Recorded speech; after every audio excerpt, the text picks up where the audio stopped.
आज के वीडियो में हम ये वाला पैटर्न प्रिंट करेंगे, देखेंगे कैसे ये प्रिंट होता है। जैसे कि मुझे पता है कि ये जीरो थ्रो है, i is equal to zero, I is equal to one, I is equal to two, I is equal to three and this one is I is equal to four. So let's write it. This one is I is equal to 0. This one is I is equal to 1. This one is I is equal to 2. This one is I is equal to 3. And this one is I is equal to 4. Okay. तो ये तो हो गई रोज की बात. Columns में कैसे होगा? This one is 0th column, this one is first one, this one is second, this one is third and this one is fourth. Okay, तो I is equal to 0 जब होगा, means when I is equal to 0, then ये वाला loop कितनी बार चलना चाहिए कि ताकि ये प्रिंट हो सके 5 टाइम्स. ओके, तो j की वैल्यू 0 के लिए भी चले, j इज इक्वल टू 0 के लिए भी चले, 1 के लिए भी चले, 2 के लिए भी चले, 3 के लिए भी चले एंड 4 के लिए भी चलना चाहिए. और i इज इक्वल टू 1 के केस में क्या होना चाहिए? कितनी टाइम्स चलना चाहिए? 4 टाइम्स चलना चाहिए, जो कि 0 से लेके 3 तक. i इज इक्वल टू 2 के केस में कितनी बार चलना चाहिए? 3 टाइम्स चलना चाहिए, क्योंकि मुझे 3 स्टार्स प्रिंट करने हैं. ओके, तो 0 से लेके 2 तक प्रिंट होना चाहिए, चलना चाहिए. और i इज इक्वल टू 3 के लिए कितनी बार चलना चाहिए? 2 बार, 0 और 1 के लिए.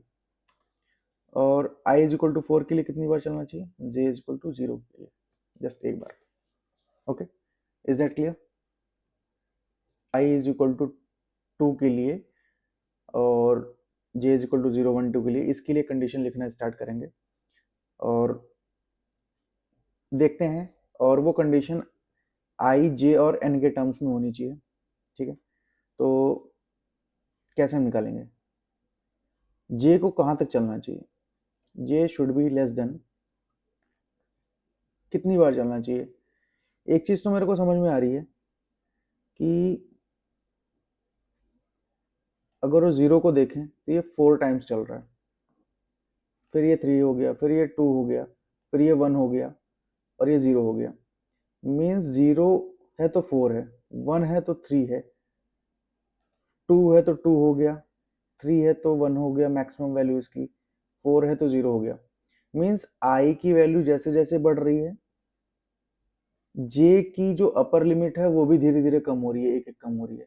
इतना तो मुझे पता है कि अगर जो मैं इसको मैं लिख दूं n के टर्म्स में, ओके, तो इसको मैं कैसे लिख सकता हूं? n की स्टार्टिंग वैल्यू क्या है? 5 है, तो n माइनस 1 कितना हो जाएगा मेरा? 4 हो जाएगा. ओके, अब मैं देख रहा हूं कि जब ये 0 है तब ये 4 है. ओके, लेकिन ये 1 हो रहा है तो ये कम हो रहा है, एक कम हुआ, इसकी वैल्यू एक बढ़ी तो इसकी वैल्यू एक घटी, इसकी वैल्यू एक बढ़ी, इसकी वैल्यू फिर एक घटी. मीन्स अगर जो मैं इसमें से i को माइनस कर दूं तो आई थिंक ये सेटिस्फाई करेगा इसको.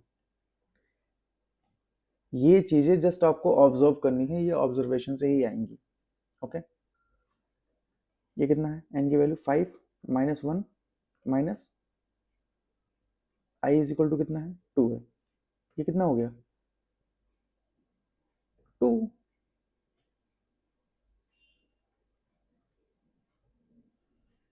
Just write in this case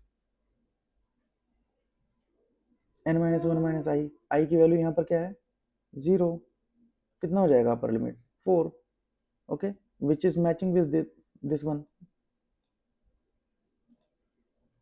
okay, just write it here. i की वैल्यू यहाँ पर कितनी है? 1 है.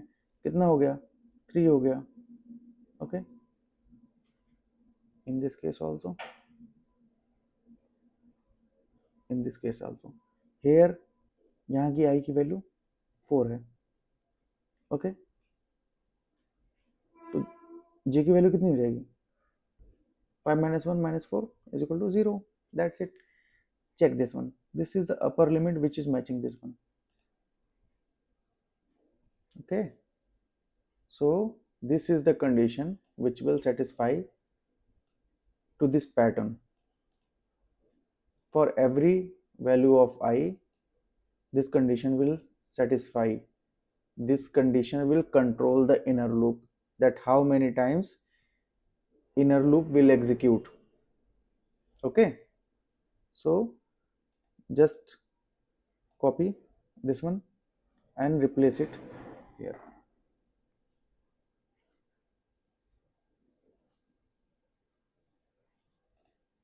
Control S and just execute it.